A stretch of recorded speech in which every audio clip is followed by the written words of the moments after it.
হুজুররা একটু ভোট চাইতে গেলে হুজুর হজের মাঠে রাজনীতি বাদ দেন, একদিন করছেন কে? একদিন করছেন কে?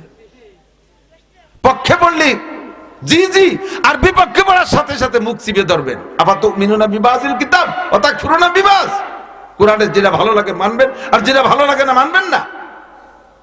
এটা তো কোনো মুমিনের শান হতে পারে না। কতক্ষণ? তাহলে পাক্কা প্রতিজ্ঞা, আমরা হুজুররা আমাদের রাজনীতির হজের মাঠে হবে না। জীবনে কোনোদিন কোন রাজনৈতিক নেতা স্টেজে এসে ভোট চাইতে পারবেন না। যার যার ফিল্ড তৈরি করে সেই ভোট চেয়ে বেড়াবে, ঠিক কি ঠিক না? যার যার ফিল্ড তৈরি করে সে ভোট চাবে। সামাজিক জীবনের সংবিধান কোরআনে আছে, সমাজপতিরা সমাজ কিভাবে পরিচালনা করবা অর্থনীতি কোরআনে আছে না নাই? অর্থনীতি কোরআনে আছে, রাজনীতিও কোরআনে আছে না নাই? আস্তে কয় দুঃখ লাগে, বড় কষ্ট লাগে। আমি রাজনীতি করি, আমি কখনো রাজনীতি রস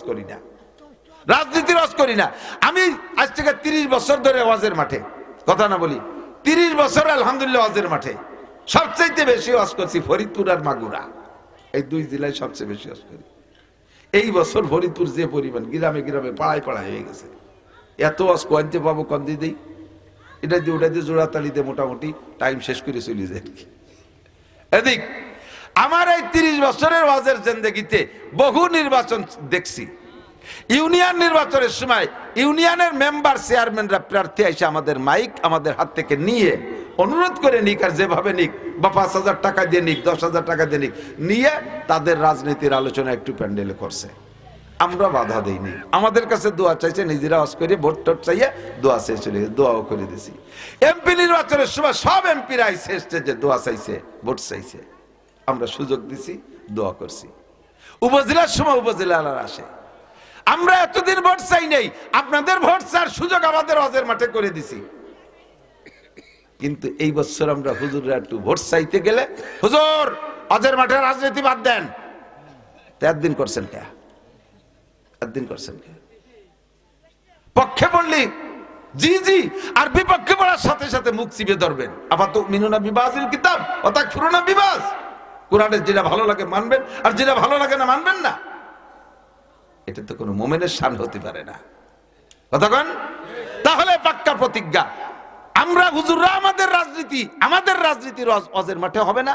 জীবনে কোনোদিন কোন রাজনৈতিক নেতা স্টেজে এসে ভোট চাইতে পারবেন না। যার যার ফিল্ড তৈরি করে সেই ভোট চেয়ে বেড়াবে, ঠিক কি ঠিক না? যার যার ফিল্ড তৈরি করে সে ভোট চাবে। এখানে রাজনীতি না। তবে কোরআন শরীফ কি জন্য? শুধু তিলাওয়াত করার জন্য, নামাজে পড়ার জন্য না। 6টা জীবনকে গলার সংবিধান নিয়েছে কোরআন। হুদাল্লিন নাস, আগে বলছে হুদাল্লিল মুত্তাকিন, শুধু মুত্তাকিনদের। আবার ওই সূরা বাকারার মধ্যে কদ্দুর পরে যে শাহরুর রমাদান আল্লাযী উনজিলা ফীহিল কুরআন হুদাল্লিন নাস, হিন্দু বৌদ্ধ খ্রিস্টান ইহুদ নাসারা গোটা মানব জাতির সুন্দর পথ চলার সংবিধান আল কোরআন। কথা বলেন ঠিক কি ঠিক না? কোরআনী সংবিধান যদি এই দেশে চালু হয় তাহলে মুসলমানের চাইতে অমুসলমানরা সুবিধা পাবে বেশি। মুসলমান জিনা করলে তাদেরকে হত্যা করে ফেলতে হবে, মানে পাথর মেরে শেষ করতে হবে, অথবা 100 গুড়া মারতে হবে। আর হিন্দু বুদ্ধ জিনা করে ধরা পড়লে পারা তাদের ওই বিচার না, কারণ তারা তো কোরআন মানে না, কাজেই তাদের পর কোরআনের বিচার হবে না। মুসলমান চুরি করে ধরা পড়লে হাত কেটে দিতে হবে। হিন্দু বৌদ্ধ খ্রিস্টান চুরি করে ধরা পড়লে এই দেশের ভিতরে হাত কাটা যাবে না, কারণ তারা কোরআন মানে না। কোরআনের বিচার যদি হাত কাটা বিচার করে তারা জুলুম মনে করবে, তাদের অন্য বিচার করতে হবে, তাদের অন্য বিচার। তাহলে তারাই সুযোগ বেশি পাচ্ছে না, সুবিধা বেশি পাচ্ছে। আমাদের মসজিদ মাদ্রাসার নামে যেমন বরাদ্দ হবে রাষ্ট্রীয় মাল, তাদের মন্দিরের জন্য এরকম বরাদ্দ হবে। আমাদের ধর্মীয় উপাসনার জন্য যেমন ছুটি হবে, তাদের ধর্মীয় উৎসবের জন্য এরকম ছুটি হবে। তারাও যেমন, আমরাও যেমন পাবো, তারাও সেরকম পাবে। তাদের জান মাল ইবাদত সবকিছুর নিরাপত্তা মুসলমানের দায়িত্বে। সবকিছু কোরআন শরীফে আছে। তাহলে 6টা জীবন নিয়ে আসে কোরআন। আমরা কিছু মানি, কিছু মানি। নামাজটা ভালো লাগে পড়ি, রোজাটা ভালো লাগে রাখি, হজ ভালো লাগে, কারণ হজ করে আসলে সবাই আলহাজ কয়, একটু খুশি খুশি ঠায় আলহাজ কয়, একটু আল হাজিতে আল্লাহ গায়ে আছে, একটু আলহাজ, এই আল হাজি একটু খুশি খুশি ঠায়। কুরবানি বড় 3-4টে গরু দিলি মানুষ গল্প করে, হ্যাঁ খুব দেশে। জাকাতের সময় কিছু কম্বল টম্বল দিলি জম্মের দিয়া দেশে। এই নাম আছে যে জায়গা, সেই জায়গায় একটু কাম করি। বাকি বহুত সংবিধান কোরআনে রয়ে গেছে, এগুলো মানো না বিদায় সবে বরাত সবে কদর না, কাবা ঘরের ভিতরে যাইয়া বসে দোয়া করলে দোয়া কবুল হবে না। আগে কোরআন পড়ো আর কোরআনের পর আমলের চেষ্টা করো। কথা বলেন? তাহলে দোয়া কবুল হবে, নইলে 2 নম্বর তেঁতুল খাইছো, হোমিও ওষুধই কাজ হবে না। 3 নম্বর দোয়া কবুল না হওয়ার কারণ, तुम उम्मत रसूल का दावा करते हो लेकिन सुन्नत रसूल की पैरवी नहीं करते हो। रसूलेर उम्मत বলে দাবি করো, রসুলের উম্মত। ভাই আমাদের নবীকে মুহাম্মদুর রাসূলুল্লাহ বলেন, আমাদের নবীকে মুহাম্মদুর রাসূলুল্লাহ সাল্লাল্লাহু আলাইহি ওয়াসাল্লাম, ঠিক না? আমরা মুহাম্মদুর রাসূলুল্লাহর উম্মত, তো উম্মতে রাসূল বলে দাবি করি লেকিন সুন্নতে রাসূলকে पैरवी नहीं करते हो। চুলের মধ্যে সুন্নত নাই, মোছের মধ্যে সুন্নত নাই, দাড়ির মধ্যে সুন্নত নাই, টুপির সুন্নত মাথায় নাই, পাগড়ির সুন্নত দেখলে ক্রিটিসাইজ করি, পাগড়িওয়ালাদেরকে তালেবান রাজাকার মৌলবাদ বলে জঙ্গি বলে আখ্যা দেই, জুব্বা দেখলে ঘৃণা লাগে, জুব্বাওয়ালাদেরকে ইত্যাদি ইত্যাদি বলে আমরা অনেক শক্ত কথা বলে তাদেরকে তিরস্কার করি। নিজের পোশাকের মধ্যে সুন্নত নাই, দস্তারখানের সুন্নত নাই, ডিলাকুলুকের সুন্নত নাই, মেসকের সুন্নত নাই। আরে কোন জায়গা তোমার সুন্নত নাই তো কো যাবা সুন্নতে আহমদ को जा बा मोहम्मद का बुआद निस्बत तुरा कल्ब में सोज नहीं रूह में एहसास नहीं कुछ भी पैगाम मोहम्मद का तुझे पास नहीं।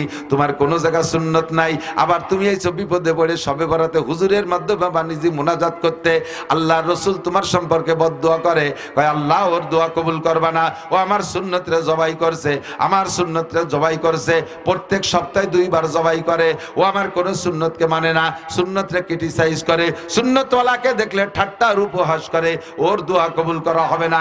নবী তোমার সাথে বিরোধিতা করে। এই জন্য 3 নম্বরে তেতুল হলো तुम उम्मते रसूल का दावा करते हो लेकिन सुन्नते रसूल की पैरवी नहीं करते हो। उम्मत বলে দাবি করো কিন্তু সুন্নতের অনুসরণ করো না, তোমার মতো বাটপাড়ের দোয়া কবুল করা হবে না। যা পাচ্ছ গতানুগতিক, ওরকম হিন্দু বুদ্ধ খ্রিস্টানও পাচ্ছে, তারাও কম না খাইয়ে দেবে শুয়ে আছে, তারাই আরো বেশি ভালো আছে। এটা দিয়ে তুমি ধোকায় পড়ো না যে তাহলে বেঈমানরা তো বেশি সুখী আছে, আমরা ইমানদারই তো মার খেয়ে গেছি। তার মধ্যে এবার সুন্নতের পর আমল না করে দোয়া কবুল হয় না, তার চাইতে তো কাফের হয়ে যাওয়া ভালো, সেটা তোমার ব্যাপার। হমান সাফালিউমিন ওমান সাফালিয়াকফুর, অন্ধকার কেটে গেলে সেদিন প্রমাণ হবে ঘোড়ার পিঠে বসা না গাদার পিঠে বসা। এখন কিছু কব না, ঠেট্টা এখন করব না। 4 নম্বর তেতুল হলো तुम शैतान को लानत करते हो लेकिन शैतानी काम खुद करते हो। ইব্রাহিম ইবনে আদম বলেন দোয়া কবুল হওয়ার না হওয়ার কারণ আজকে রাত্রে এই 5 তেতুলি থেকে তওবা করে দোয়া করব, ইনশাআল্লাহ কবুল হবে। কি কি 4 নম্বর খান হলো তোমরা শয়তানরে গালি দাও অথচ শয়তানি কামটা নিজেই করো। যে কোনো অন্যায় করে গুনাহ করে ধরা পড়লি দোষ দেয় শয়তানের, আমি কি এই কাজ করাবো, এই শয়তান আমারে করাইছে, শয়তানকে দাঁত ফেলাই দিবানি, ওদের তুই নিজেই করলি। এ তুই মদ খালি কে, কয় শয়তানে খাইছে, শয়তান কয় যে তুই নিজেই কিনে আনলি, আমারে দেখছিস ও জায়গা তুই। এ তুই জিনা করলি, ভাই আমি কি জিনা করাবো না, শয়তানে করাইছে, শয়তান কয় যে ফোন টোন দি তুই করে যোগাযোগ করলি, আমার কোন সময় দেখছিস ঠিকই, দোষ দি শয়তানের।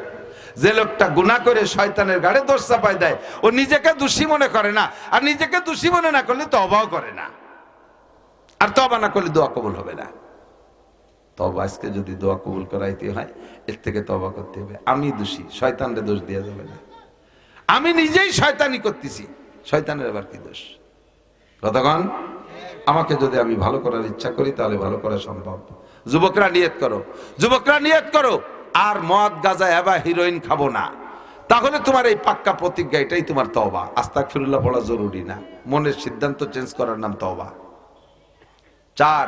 5 নম্বর तुम दूसरे के आइब ढूंढते हो दुआ कबूल ना होने कारण, तुम दूसरे के आइब ढूंढते हो और अपने आइब की तरफ नजर नहीं करते हो। एनी मैन एवरीबॉडी, प्रत्येकटा मानुषेर स्वभाव।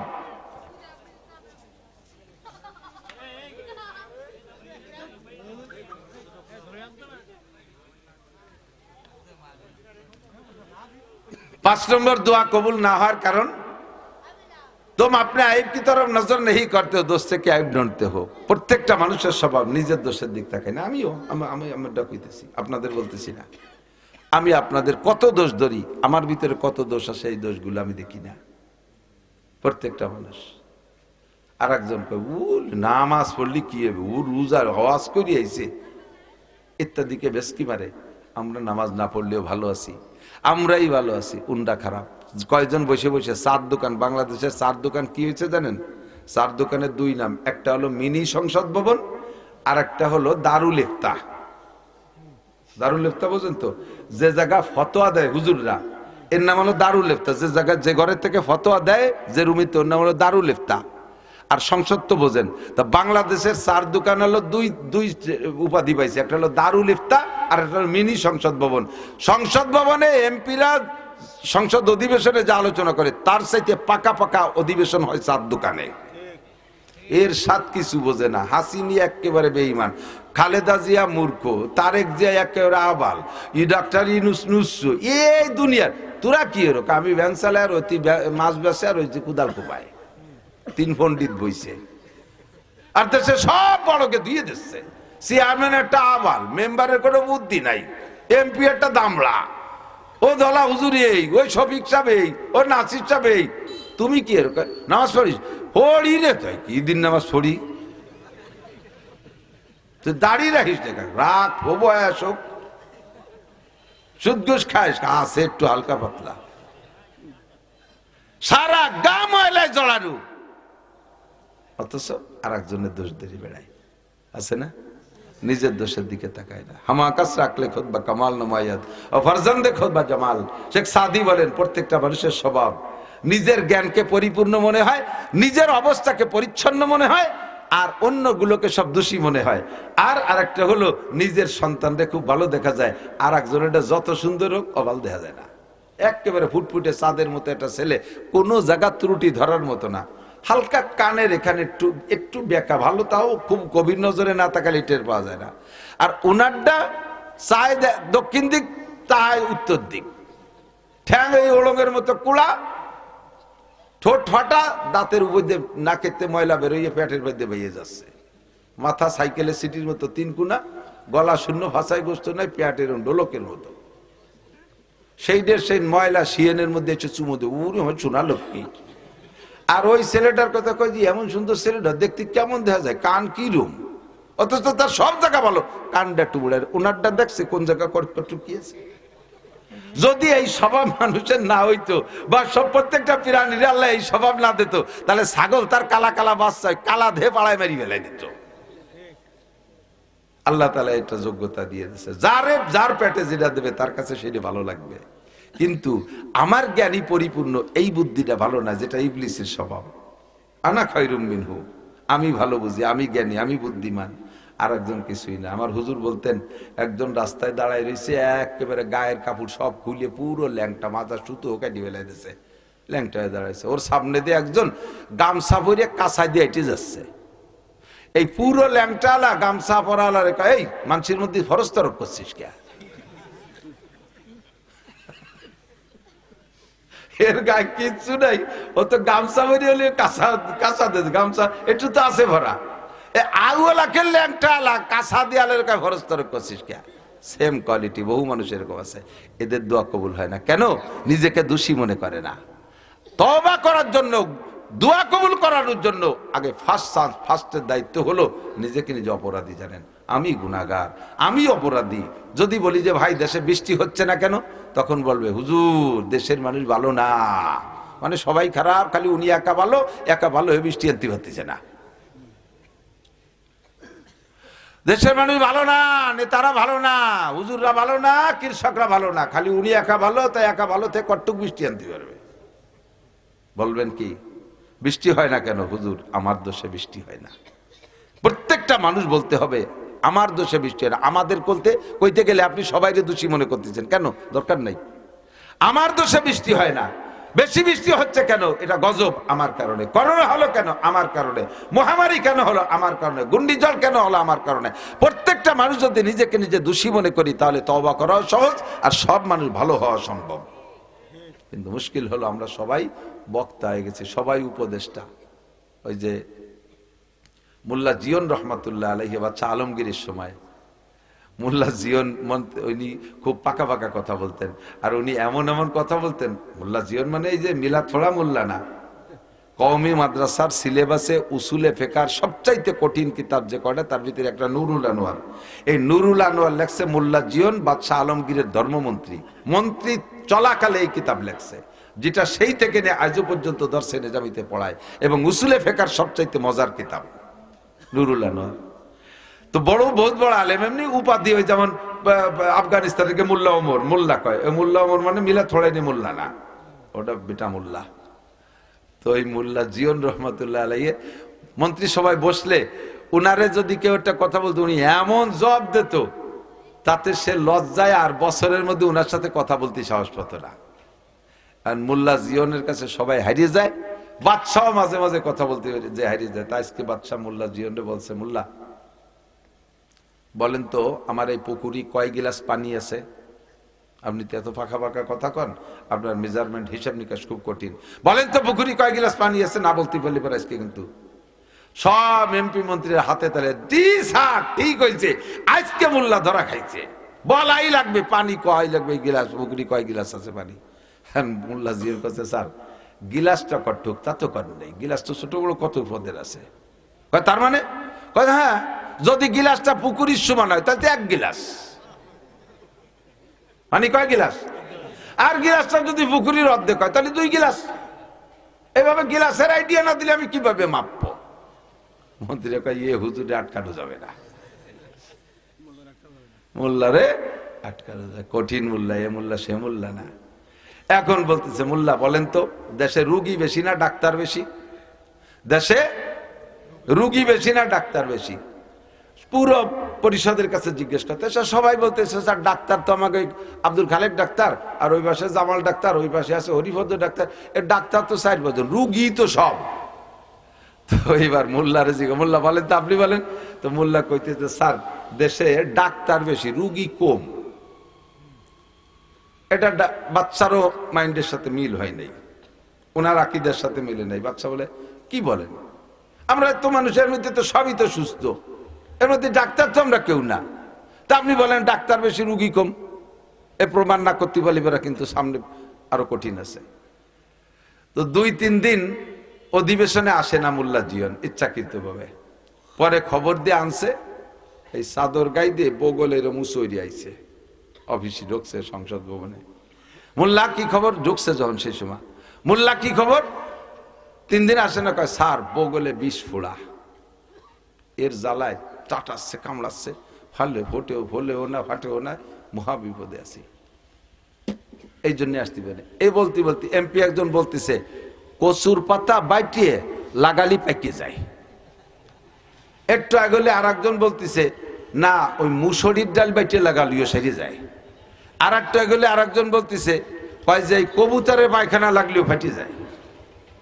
এরপরে বাচ্চা নিজের দ্বারে গেলে বাচ্চাও বলতেছে তাও হয়, আবার নাকের শিয়েন একটু লাগালিও সেরে যায়।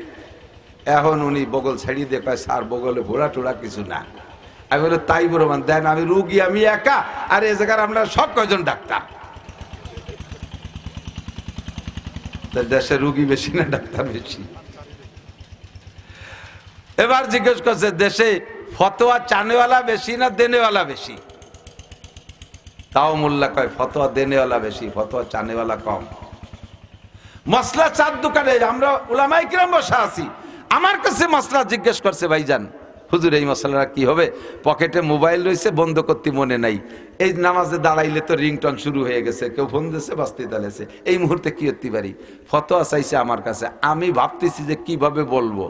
ভাবতি ভাবতি বাপ রে বাপ 20-22 জন ছেলে 4 দোকানে বিড়ি খা মুক্তি ফকা ভক ফতোয়া দিয়া চুলু উড়ে দিয়েছে, বিড়ি দুমার মশলা একসাথে বাড়িতে তালে রয়েছে।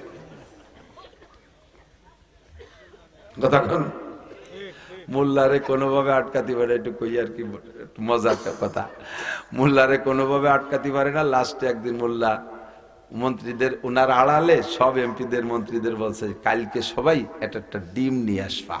এ মোল্লারে তো ঠগাতেই পারি না, যা কই তাই দিয়ে ছাড়াই চলে দেয় কায়দায়। কালকে সবাই একটা ডিম আনবা, পাশার নিচে তুই গোপনে বসে থাকবো, একটা কায়দার বসা যাতে ভেঙ্গি চুরে না যায়, এ খবর যেন মোল্লা জানে না। মোল্লার তো দেরি হয়ে আসে, আমি রাগারাগি করে বলবো যে সবাই মুরগির মতো পিছে টানেন, ডিম পাড়েন সবাই। তো সবাই ভাষা চলতে ডিম দেখাবেন, মুরগি মোল্লা তো দেখাতে উনি তো জানেন আনবে না। কালকে এই ডিম প্রদর্শনীতে একটা ঠগানি দেওয়া হবে মোল্লারে। তো সবাই এরকম পাশার নিচে ডিম থেকে বসে রয়েছে, মোল্লা আইসে পরে। এখন বাচ্চা কৃত্রিম সাজানো নাটক, আপনাদের দ্বারা কিভাবে দেশ চালাবো, এরকম খালি মুরগির মতো পিছে টানেন, আপনারা মুরগির মতো ডিম পাড়েন। বললি ভাষার তলেতে ডিম একটা বাইরে সবাই দেখাইছে যে স্যার এই যে ডিম, আর মোল্লার তো ডিম নাই, মোল্লা দাঁড়াইছে, আর মোল্লা বুকা সাজি গেছে, মোল্লা কি ব্যাপার ডিম দেখান না কেন? এর মধ্যে মোল্লা ডাই করছে কুকু কুক, তার মানে কয় স্যার এতগুলো মুরগিতে ডিম পারলে একটা মোরগ না থাকলে তো ডিম বাওয়া হয়ে যাবে না, আমি মোরগ। মন্ত্রীরা কয় স্যার আজকে হাতে ধরে ঠকালেন, ইয়ার দরকার ছিল। সব সময় বলদ বানালে হবে না। আল্লাহ যদি কোনো কেরম এরম যোগ্য হাক্কানি রব্বানি আলেম বহুত কিচ্ছা আছে, সেগুলো আর দরকার নেই। আজকে রাত্রে আমরা নিজের দিকে তাকাবো, মোল্লার দিকে তাকাবো না। মসজিদের হুজুর খারাপ, এমপি সাহেব খারাপ, চেয়ারম্যান সাহেব খারাপ, শিল্পপতি সাহেব খারাপ, ও খারাপ সে খারাপ, কেউ খারাপ না, সবাই ভালো, আমি খারাপ। নিজেকে নিজে খারাপ জানিয়ে গভীর রাত্রে আল্লাহর কাছে আজকে দোয়া করবো। রাজি আছি না? দোয়া করা যাবে? পাঁচখানতে তো মনে আছে, আল্লাহকে মানি তো হক আদায় হবে কার? কিছু চাইতে হলে কার কাছে? কোন নেতার কাছে। কোন নেতার পিছনে স্লোগান দিতে যে যদি বলেন অমুক ভাইকে দিলে ভোট শান্তি পাবে দেশের লোক, আপনি পাক্কা মুশরিক, আপনি পাক্কা মুশরিক। কোন পীরের কাছে মান্যত করে যদি আপনি ছেলে সন্তান বা অর্থ সম্পদ কামনা করেন, আপনি পাক্কা মুশরিক। বট গাছ, তাল গাছ, বেল গাছ, মান্দার গাছ, বিভিন্ন জায়গায় মুসলমানরা যে সে জায়গা ফুল দেয়, এগুলো সব শিরিক। শিরিক থেকে বাঁচেন। ওয়ালা তুশরিক বিল্লাহ ইন্নাশ শিরকা লাযুলমুন আযীম। আল্লাহর দেয়া নিয়ামত ব্যবহার করে শুকর আদায় করব। শুকর আদায় না করার নাম কুফর। ভালো খানা দানা, ভালো পোশাক করে বলবো আলহামদুলিল্লাহ। নতুন পোশাক পরে দোয়া আছেন আলহামদুলিল্লাহ ইল্লাযী কাসানি মা ওয়ারিয়া বিহি সাওয়াতি ওয়া তাজাম্মালু ফি হায়াতি। এই দোয়া বলবেন, শুকর আদায় হলো পর নতুন পোশাকের। খানা খেয়ে আলহামদুলিল্লাহ, পানি খেয়ে সাকাহুম রাব্বুহুম শারাবান তুহুরা। আলহামদুলিল্লাহ দোয়া করবেন, আল্লাহর কাছে শুকর আদায় করবেন। শুকর আদায় না করার নাম কুফরি। এই লোকটার দোয়া কবুল হয় না। আর শরীয়তে যেগুলো বেদাত বলেছে, বেদাত গুলো ছেড়ে দেন। আজকে সবে বরাতে রাতভর কান্নাকাটি, দিনের বেলা হবে রোজা। কুমু লাইলাহা সুমু ইয়াওমাহা, রাত্রে জাগে ইবাদত, দিনের বেলা কান্নাকাটি, দিনের বেলা একটা রোজা। এই সবে বরাতে কোনো হালুয়া রুটি নাই, কোনো গোশ খাই নাই। এই দিনটা রাত গেলে যাবে কান্নাকাটিতে, দিন যাবে অনাশন ধর্মঘট, তার নাম রোজা। এই না খাওয়ার কান্নার ভিতর দিয়ে রাত কাটবে, দিন কাটবে। খাওয়ার একটা দিন আছে, খাওয়ার আছে 6টা দিন। 5টা দিন হলো 2 ঈদের 5 দিন আর মুহররম মাসের 10 তারিখ। নবী পাক বলেন মান ওয়াসালা ইয়ালিহি ফিন নাফকাতে ইয়াউমা আশুরা ওয়াসাল্লাহু আলাইহি সাইরা সানাতিহি। মুহররম মাসের 10 তারিখে দিনের বেলা রোজা রাখা, আগের রাত অথবা পরের রাতে ফ্যামিলির সদস্যদেরকে নিয়ে ভালো খানা খাইলে আল্লাহ পাক আগামী 1 বছর রুজির বরকত বাড়াইয়া দেয়। পহেলা বৈশাখে ফান্তা ইলিশ খালি রুজির বরকত বাড়বে কোনো কিতাবে লেখে না। 14ই ফেব্রুয়ারিতে এই আকাম কুকাম করে বেড়াইলে তাতে কোনো ভাগ্যের পরিবর্তন হবে তা লেখে না। হ্যাঁ, ভাগ্যের পরিবর্তন হবে, ডিমোশন হবে।